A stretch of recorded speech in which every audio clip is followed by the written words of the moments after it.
Good night, everyone. Good night, good night, good night. I hope everyone is doing well. Um, I know I've been missing. I have not done a live in a while. I took a break from doing that. And so I decided that, I'll hop back on because I need to get back into the swing of things. And I wanted to talk about some things that are really relevant to us right now. In the midst of a pandemic, in the midst of COVID, let's talk business, let's talk economics, let's talk tourism, right? So I have my notes, I have my trusty notes because I don't want to go off topic and wander too much. And there's so much to be said. But I want to say this. First of all, let me do my disclaimers, right? I am not affiliated with any political parties, right? I'm just not affiliated. So, second thing is that I want to say is I'm coming from the perspective of wanting to make the country. I'm not bitter about being here. I was at one point, to be honest, but I'm not bitter about being here, right?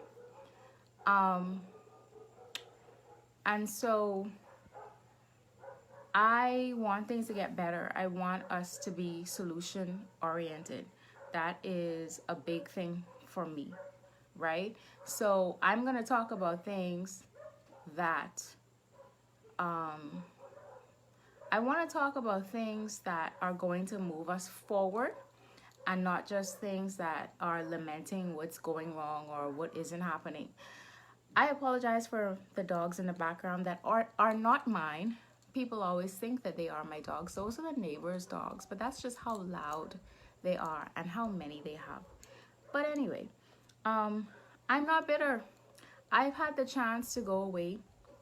I studied Mandarin for 6 months in China. I could have gone away for 12. I chose 6. I turned down a scholarship to go study and do research and get my master's or PhD in Japan. I chose to be here, okay? I've not gotten the release to leave yet. And so I want to make that especially clear. I'm not speaking from a place of bitterness. I'm not speaking a place of strictly critical or being critical. The third thing is that I've traveled. Okay, I've been traveling literally since I was a baby. Like my parents had a trip planned. I came, they took me on the plane with them to see my mom's best friend in British Columbia. Okay, I've traveled. And so I'm saying all these things because they influence my viewpoint and they influence the things that I'm going to touch on tonight. So the first thing I want to talk about, in no particular order of my topic, my title, is small business. Okay? It's small business. I want to first say that I love us. I love the ingenuity of us. I love that so many people have started sewing and baking and cooking and started their delivery services and have found ways to survive and make money outside of waiting on government assistance. There's nothing wrong with government assistance. It's necessary, right? It's a social safety net. It's a safety net. It's necessary. I love it. On the flip side of that, though, many businesses were already acting informally, and now there are so many more that are functioning informally, right? And when I say informally, it literally just means no business license, okay? No NIB registration, no NIB payment, right? This is a problem for the government. The reason why it's a problem for the government is for a few reasons. One being, if they don't know you exist on paper, then they can't tax you. Hi, Sherwin. Thanks for tuning in. If they don't know you exist, then they can't tax you. You can't pay NIB. Yes, you're paying VAT. Everyone is paying VAT. But you're not paying NIB as a business, okay? That's the first thing. The second thing is you can't be counted in the data, right? So technically, Inland Revenue should have a complete list of all of the registered businesses in the country. And so imagine if that list is short of 10,000 businesses, okay? They can't get data, proper data, to better help them figure out who's operating, who do we need to help, what sectors do they fall in, et cetera, right? So you're screwing with their data and you're not paying taxes. That's a big thing for them. But I want to say this, right? Over the last lockdown, I took a class and online with the IDB, and it was called Behavioral Economics for Better Public Policy. So basically, behavioral economics speaks to, yes, it's economics, but it's also psychologically, how do people make decisions? And that's a big thing when it comes to policy. That's a big thing that governments need to consider when they want an outcome. They want buy-in from the public for that outcome, right? So that means, what is the message that we need to put out to get buy-in for that outcome? How do we deliver that message? Okay, so one of the examples that they use, and I'm going into detail because this ties into the public's response right now to COVID and how it was handled by the government during lockdown and subsequently. So one of the examples that they mentioned in the class was healthcare. So they said, okay, you have this hypothetical place and they're poor and they don't get their kids vaccinated. So then the question becomes, and if you don't get your child vaccinated and they're living particularly in certain situations, they're going to get sick, okay? And maybe the parents cannot afford health care, and so the child morbidity rate is high, okay, due to lack of vaccinations. So then the government has to say, our outcome needs to be, we want, I don't know, let's say 80% of children under the age of 1 or 2 years old to be vaccinated, okay?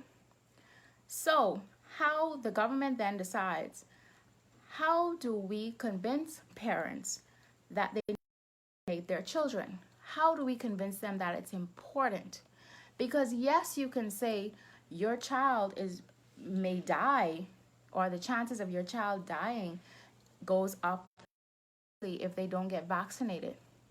And yes, they love their children. Nobody wants their child to die, right? They love their children. But there are other extenuating situations that may stop them from going and taking their children to be vaccinated. So one issue may be there's no clinic nearby, okay? Again, we're thinking of a rural town, country, wherever. They don't have a whole lot of infrastructure. They don't have easy access to healthcare, okay?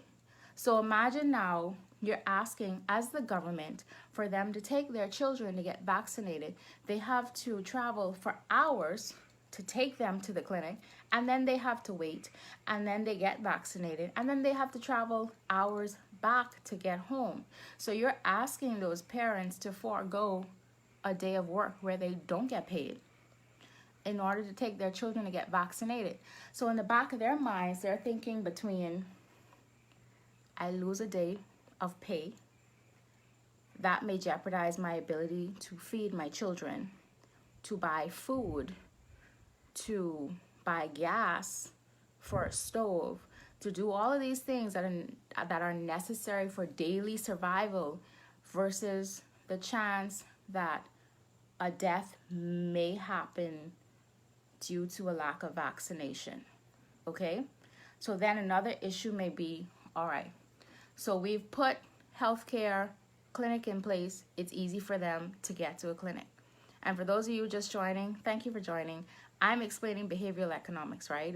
Which talks about the decisions and the decision-making process that people use when it comes to deciding day-to-day, right? Right, exactly. It's a concrete problem versus a potential issue.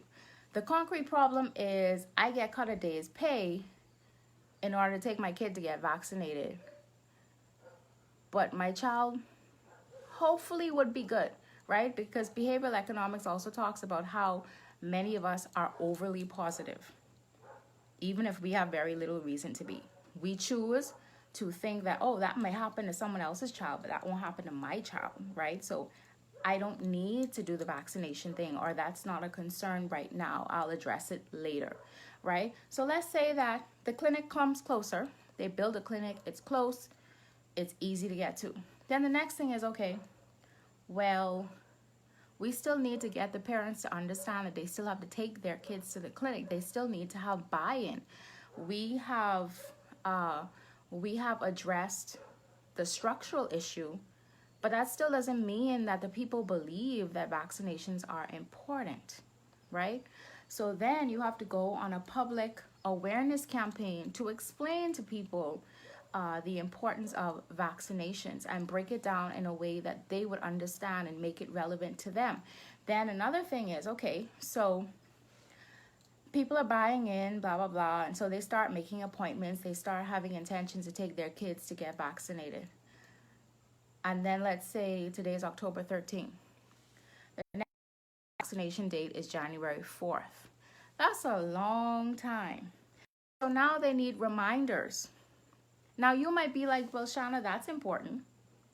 Why wouldn't they just write it down in a calendar? Why wouldn't they put it in a smartphone?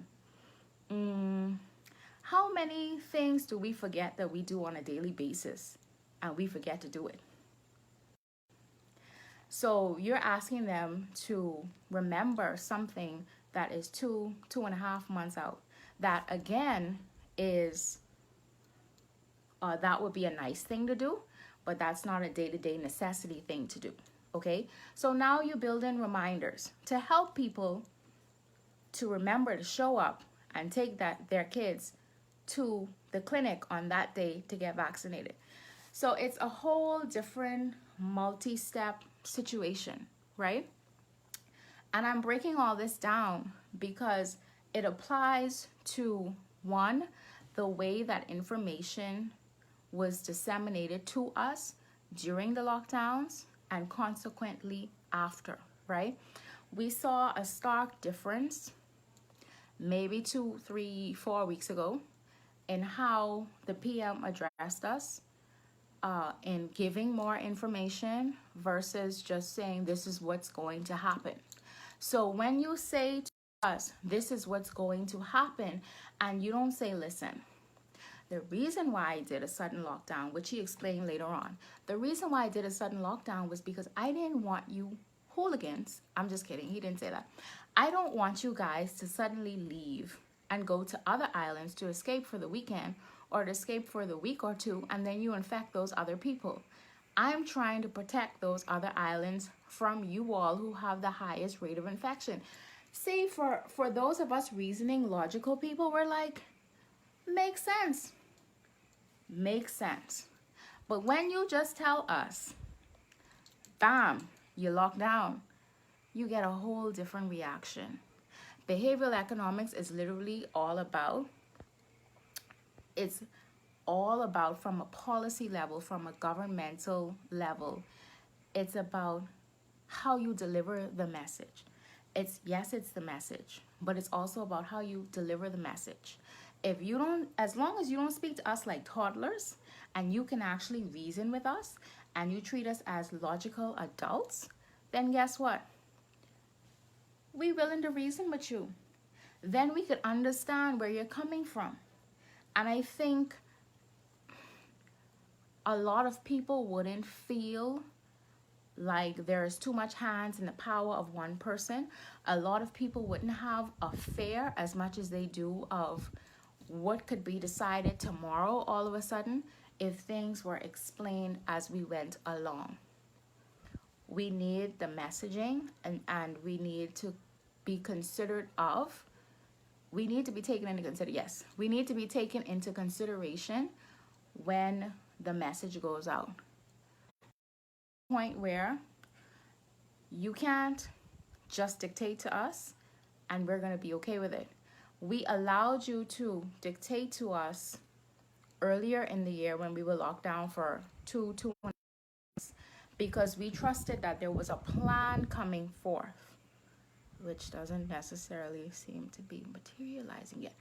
But we believed that there was a plan, right? And so now months have passed. It's like month 7, and the plan has not necessarily seemed to materialize publicly. You can't talk at us now. You can't. We were working with you. We were trying. You said this, and we're like, well, it's awesome that we have doctors at the helm of this. And now we're like, this ain't.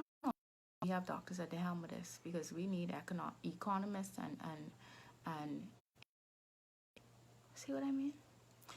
So anyway, let me get off that topic. Now, also talk to you about how behavioral economics works when it comes to how things have been functioning for small business. We're encouraging people to start businesses. We're encouraging people to take the initiative. You go out there if you can and you sell food. You sew, you bake, you cook, you do whatever, right? But then there's an expectation that we're going to not be informal, i.e. that we're going to apply for business licenses, we're going to get business NIB numbers, etc. Except here's the thing. At one point, you weren't allowing people inside NIB to apply for a business number, which as far as I know can't be done online. Well, if I go on the Inland Revenue website and I try to get a business license, one of the things that is required is an NIB business number, which I could not get for a while. And unfortunately, I have to physically go there and fill out my paperwork. And then I have to physically go there and pick up the paper with my number. That needs to be online, first of all. So you're going to be upset that you want me to comply, but you don't put the structure in place that allows me to comply. Tin Furl was shut down in part because apparently, allegedly, because I haven't spoken to the owners personally, allegedly, the business licenses or the persons who were out there didn't have the right business licenses. Well, again, y'all, I petty, right? I trying to dial it back. Here's the thing. Even if I was able to get my business license, at the time I was operating from my home, and then I decided to go to the pop-up park.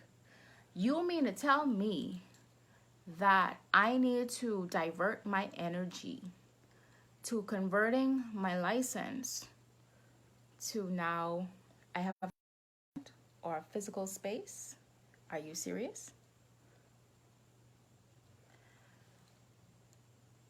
You said that you were going to designate a particular places on the island for vendors, right? Because you didn't want people all about.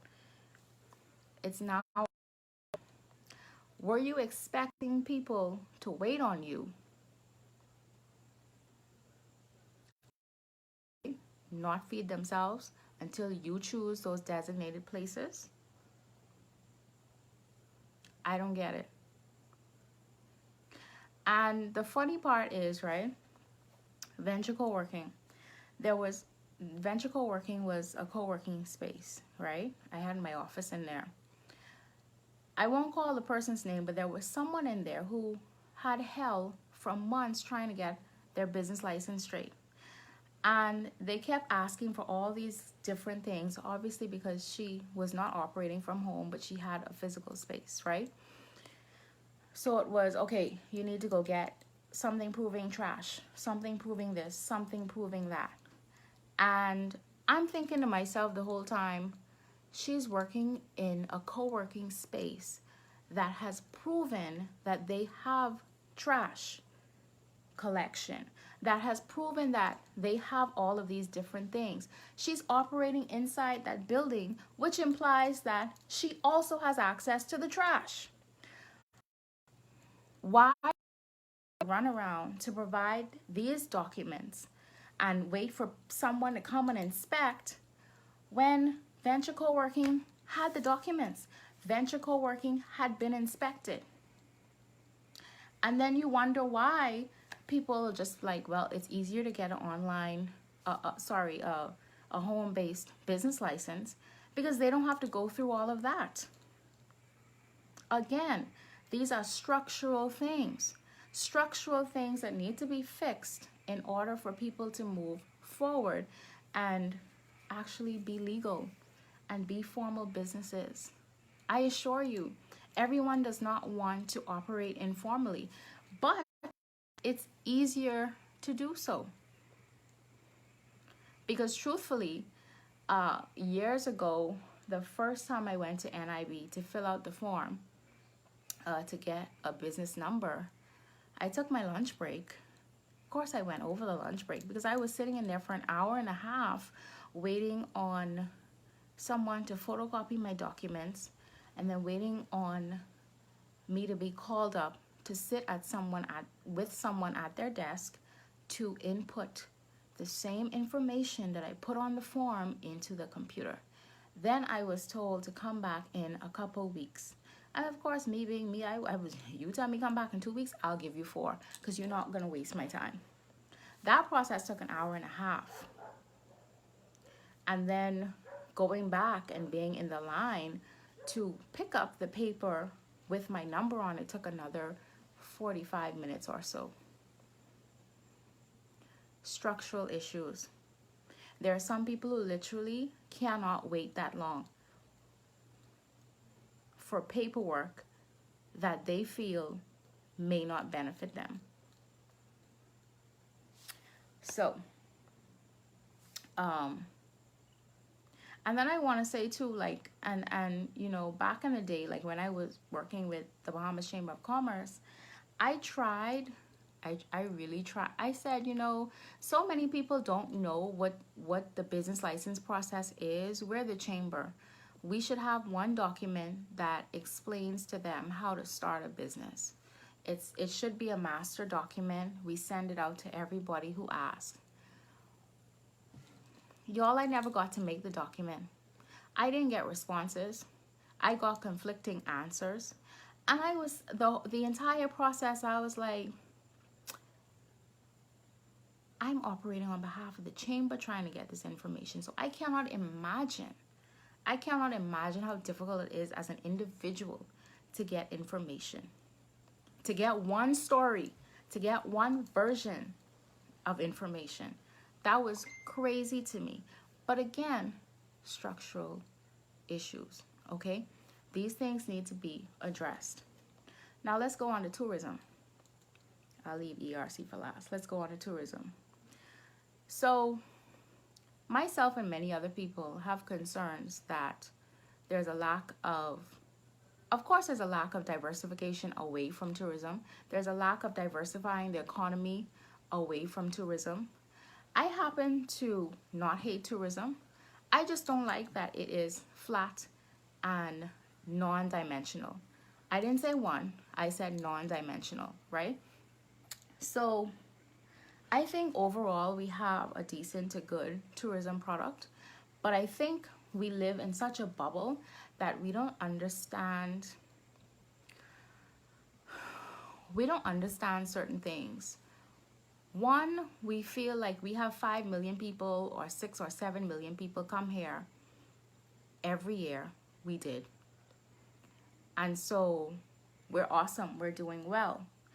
We don't necessarily understand that the average tourist American takes about a year to come here. We don't understand that.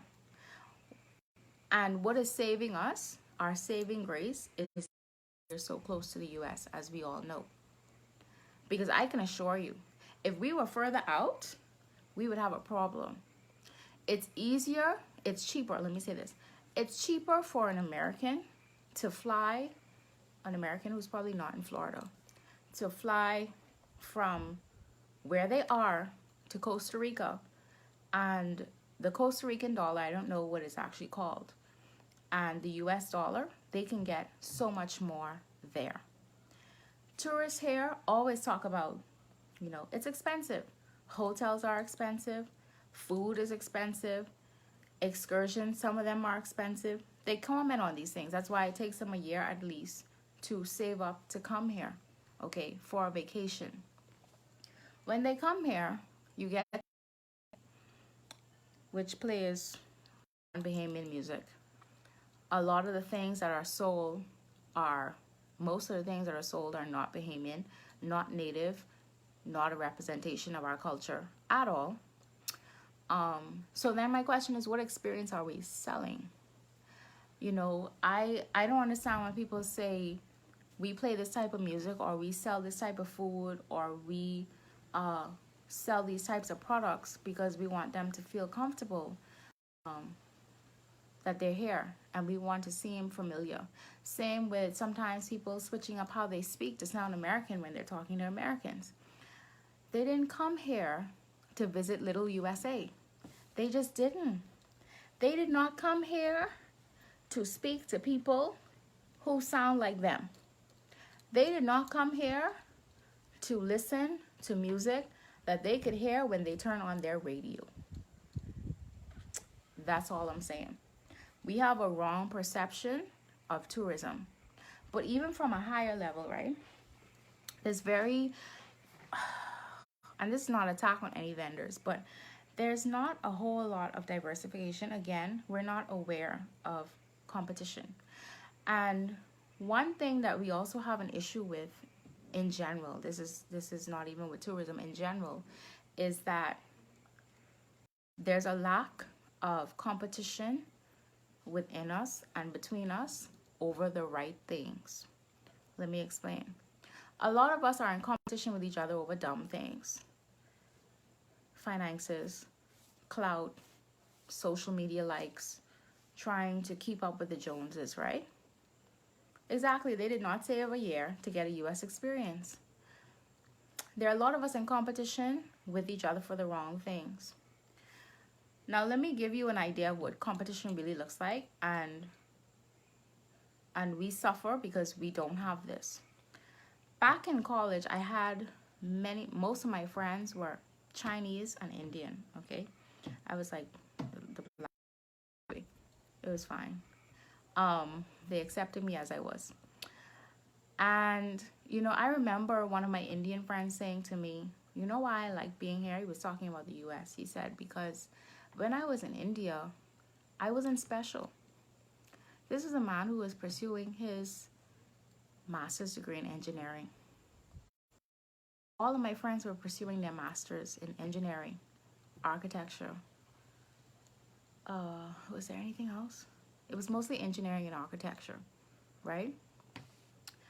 India is so competitive that you have a bachelor's degree, you won't say nothing.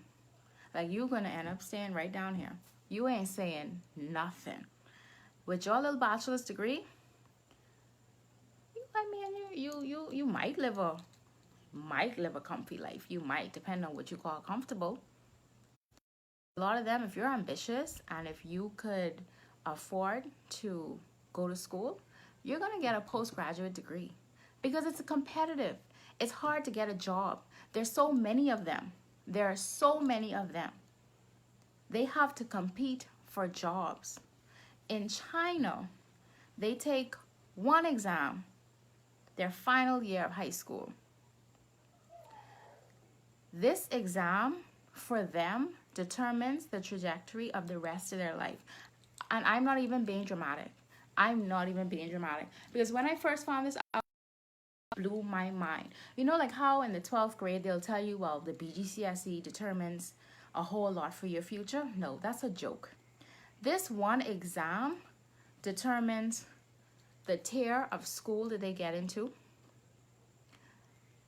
It then determines the type of jobs that they can even qualify for and apply to, which also influences the type of person that they marry. Y'all need to understand how serious this is. We don't have that type of competition. You know, the thing for us is we can bypass the need to make sure that we are sharp. We can bypass the need to make sure that we are honing our. We can make a phone call and we can pull strings and we can get a job, or we can get a project, or we can get a contract, or we can get whatever. We don't know about competition, and that's what's stunting us. We don't know about. They know about competition. You know what it is. You are. And I'll give you all an example. There are so many people every year.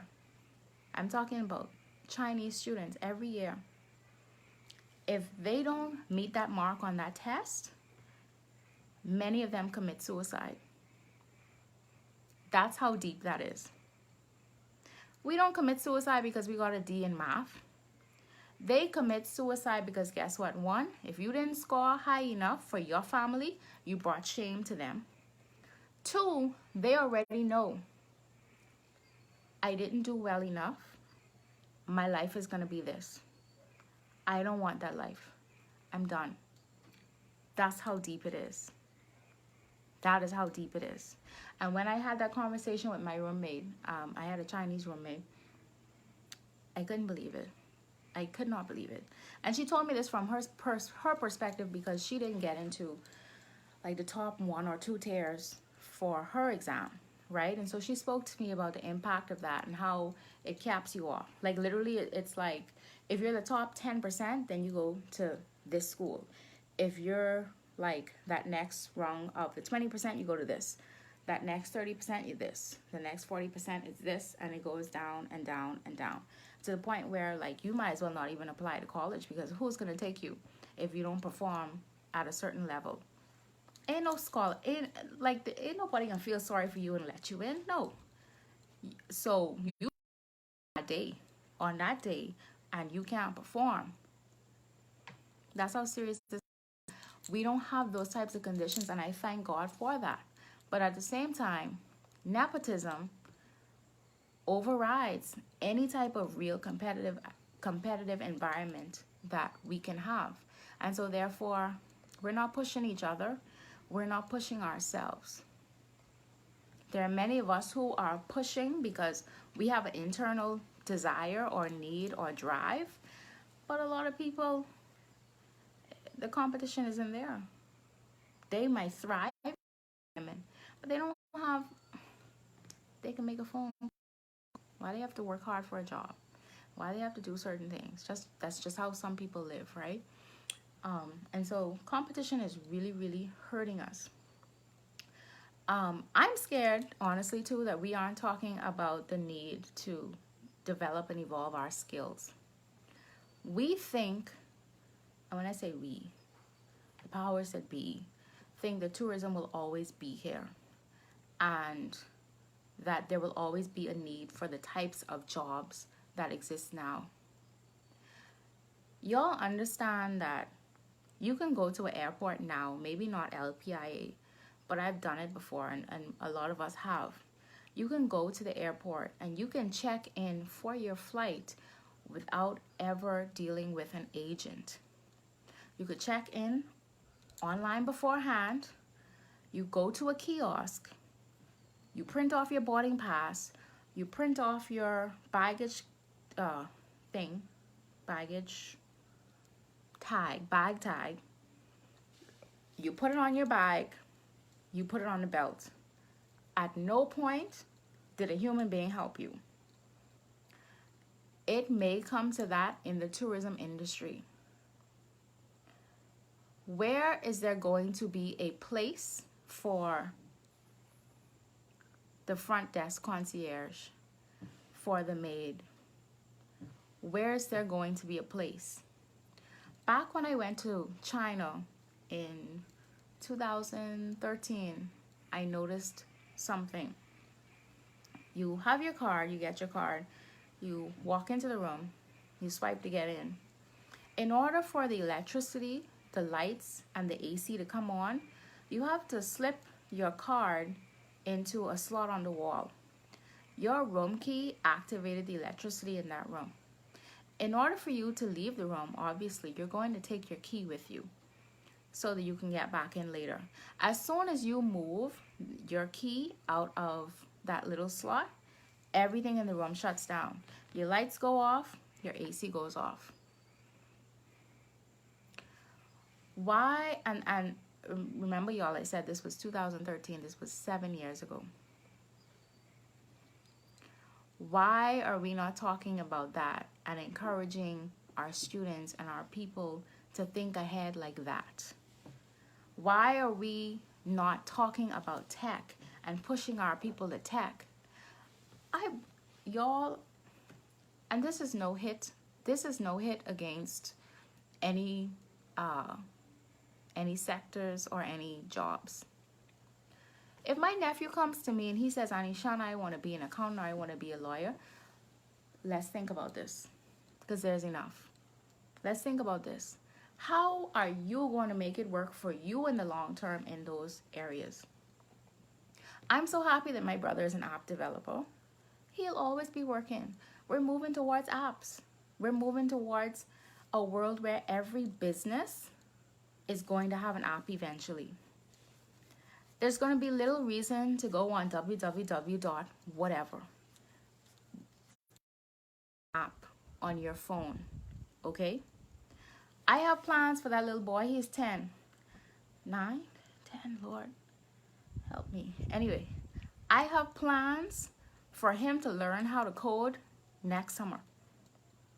I don't know where he's going to sign up. I know there are a couple like coding camps for kids, but he's going to learn how to code next summer. He's going to have a skill. He may hate it. He may not like it. He may not want to do it in the future, but baby, you're going to have a skill. You're going to have something that you can use. Okay? You could have something where you're like, man, Anishana, I'm into that, man. But anyway, this person telling me they could pay me this much money and so I could do it. That's how we need to be thinking, and that's how we need to be preparing our children. And I'm concerned because we're just not doing that. We're not doing that. We're thinking that tourism and these types of jobs are always going to be here. And I don't know why we're thinking like that, because a lot of the people who are, as I call them, the powers that be, they travel. They're well traveled. They see these things. So why can it work other places and then there's no or little thought to how can we implement that here? I don't understand it. Thank goodness for the people who do go outside and bring things back, because that's how the world progresses, right? Every time I go for an extended period of time and I come back, I feel refreshed and I see new opportunities. And I also have like a new gratefulness for certain things, right? Like truthfully, when I came back from school from China, I was very thankful for a real toilet, I'm not gonna lie. So it does help you appreciate things about your country, but at the same time, it helps you see that there's more out there and there are things that could really, really help our lives, you know. Again, going back in China, McDonald's was delivering food 24/7. And when I say delivering food, you don't have to spend $20 with them. You could order one order of fries and a Coke, and they will deliver it to you. We're finally moving into deliveries. We're finally moving into, I'll let someone else shop for me, or I'll let someone deliver my items for me because of COVID. Again, 7, 8 years later, we're catching up. Some of us joke all the time that the Bahamas is 5 to 10 years behind, but it is real. We ain't joking. It's real. Anyway. So one of the things I would like to see happen is if the resorts don't open and we're We're so codependent on them, unfortunately. But if the resorts don't open, right, and we're not seeing for sure that they will open this year, I would like for the government to really get behind Airbnbs, right, and really push the concept of, listen, you can still be safe. You're with somebody.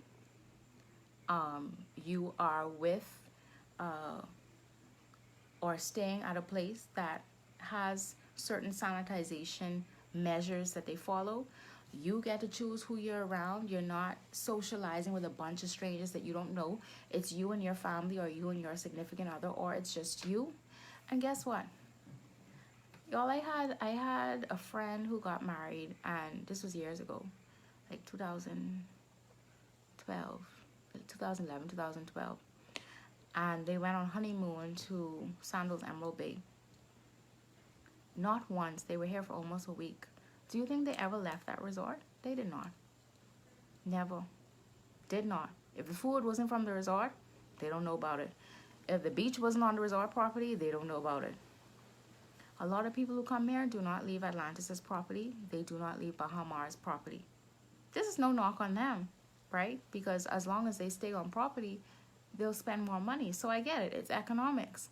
But at the same time, where's the trickle down, right? So yes, they're providing jobs, but they're not necessarily empowering or spending money directly with small businesses unless it's with excursions, which is awesome, right? And I love the fact that there are contracts with excursions. So if you have someone stay at Airbnbs, they're gonna go shop at Super Value, which is not a small business. I'm just saying, like, y'all don't kill me. I know it's not a small business. Mr. Rupert Roberts is probably one of the most powerful men in the country, just because of how much of the food supply chain that he controls, right? But an Airbnb person who stays at Airbnb would most likely go and check out Tin Furl because they saw it online or they got a recommendation about it. Someone from Atlantis or Baha Mar ain't necessarily gonna catch a taxi or a bus there because they're just not gonna do it, right? Not most people. You know, Airbnbs allow tourists to deal directly with small businesses and put money directly in the pockets of small businesses. So why not advocate for Airbnbs and advocate for them and mention them for things other than putting strict protocols on them or talking about taxing them? So last thing, Economic Recovery Committee, ERC. COVID has been very good to Mr. Roberts, and I'm waiting on Super Value to pay those packing boys, but that's a different story because that is slave labor, and I need Bahamians, when we have it, to tip those young men and women, but that's a different story as well. So with the ERC, I have a rational but irrational fear that we're never going to see the full report. We'll see. We've been waiting on it for months since the announcement of the committee from March, end of March.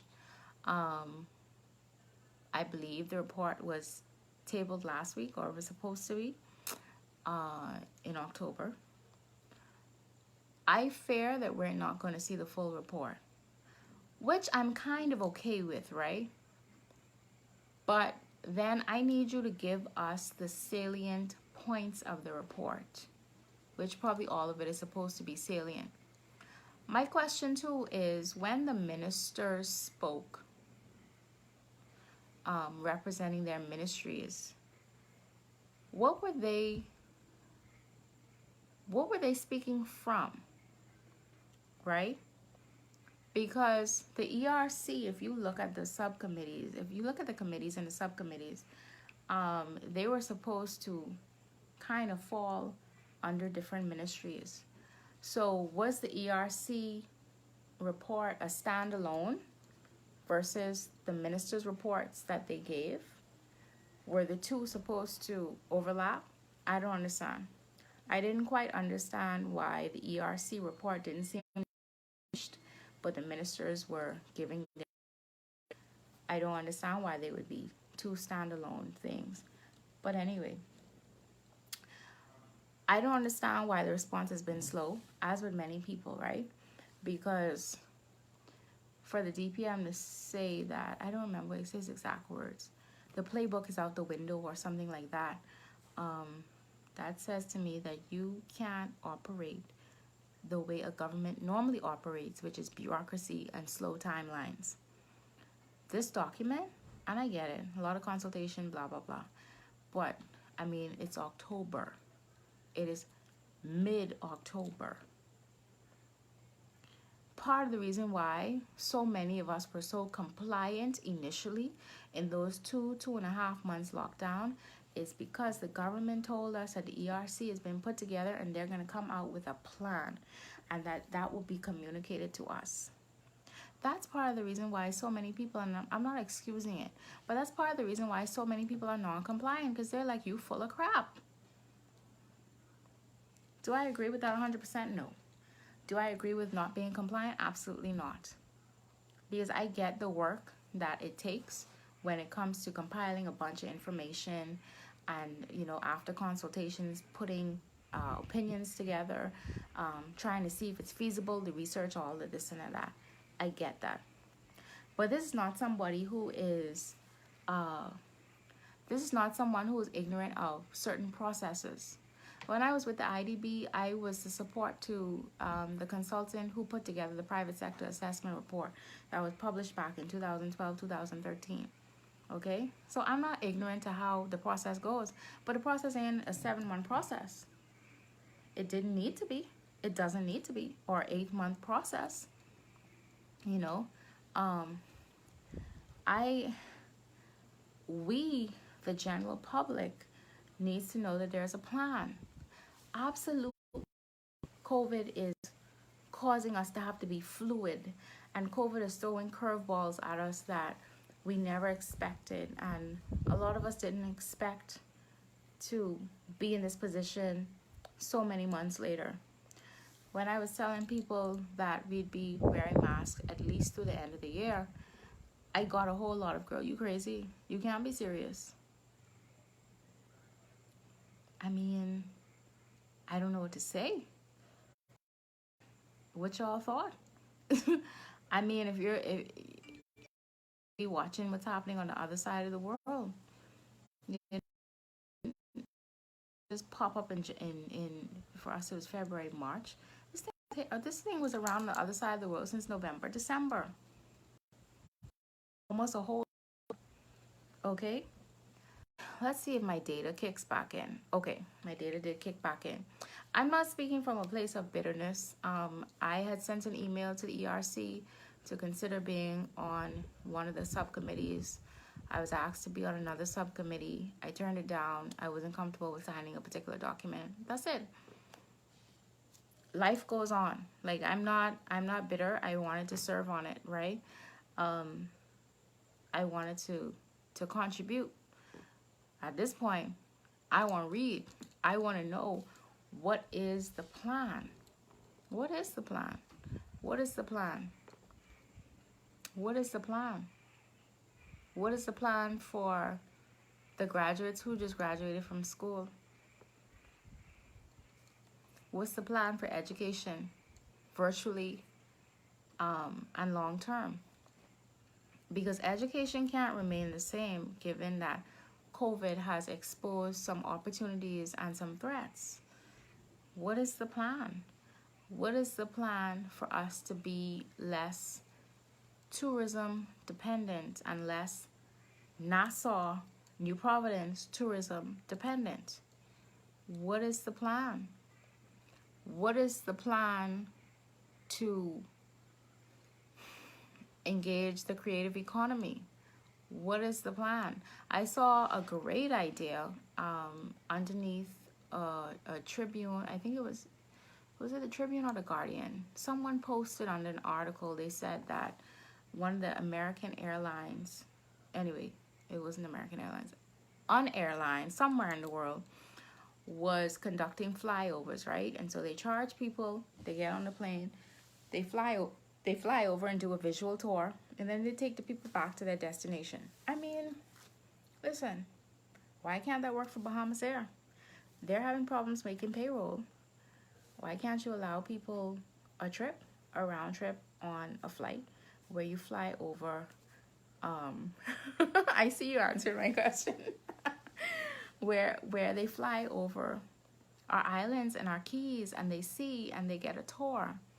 That's one way maybe to generate money.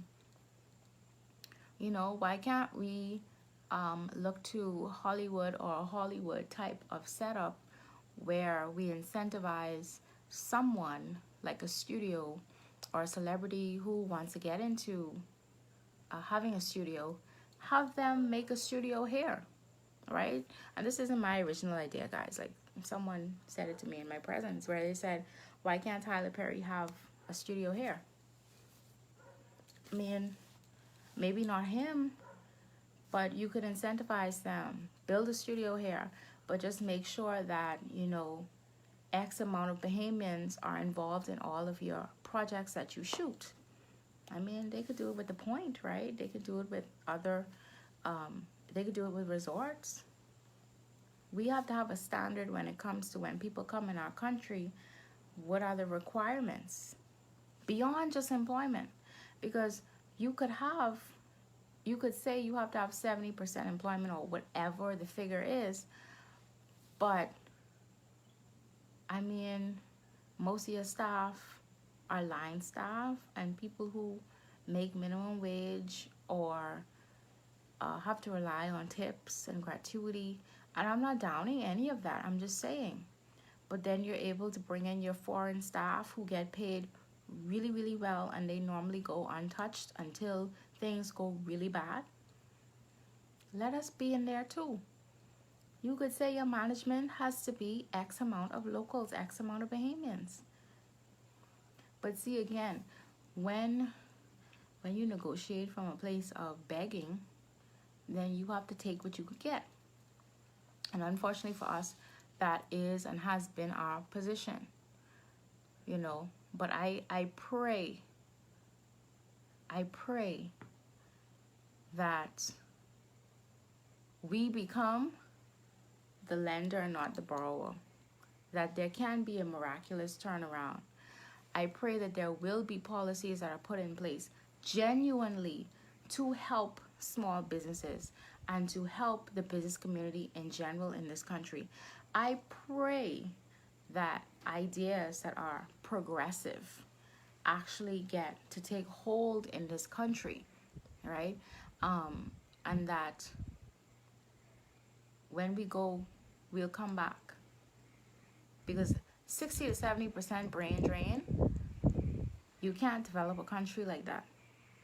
You are allowing the I wouldn't even call it the brightest, because we have some amazing people who never got the opportunity to leave this country. But you are allowing other countries to benefit from our knowledge, our up-to-date knowledge in some ways, and our creativity, because you are not incentivizing them to come back. I know too many people who came back and to promises and got nothing out of it. Too many people. I've had so many people ask me, why are you still here? Why are you still here, Shanna? I don't have a release to leave yet, right? And so I'm going to do my part until such time, if I do, or as I do, right? I pray that we would have people in seats of government and in policy making who will say, how does this benefit the people? I pray. This isn't an indictment on anybody. I'm just making declarations of what I want to see, of what a lot of us want to see. I pray that we would have an environment that allows our children to dream about the world that they can build instead of pushing them into, this is your box, this is your circle, this is how you're going to be educated, this is how we're going to present information to you, because it's not working.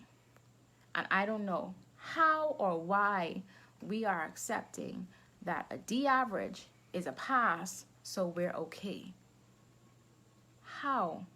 We are brilliant people. Some of us can do dumb things more than average, because we all do dumb things. Some of us do more dumb things than the average person. But we are brilliant people overall. And we getting a D average and we're okay with that? How? I pray that there would be people who would reimagine the education system and fit in all the different types of IQ, and not just the book smart, quote unquote, and that all the different types of students would find their place in the education system.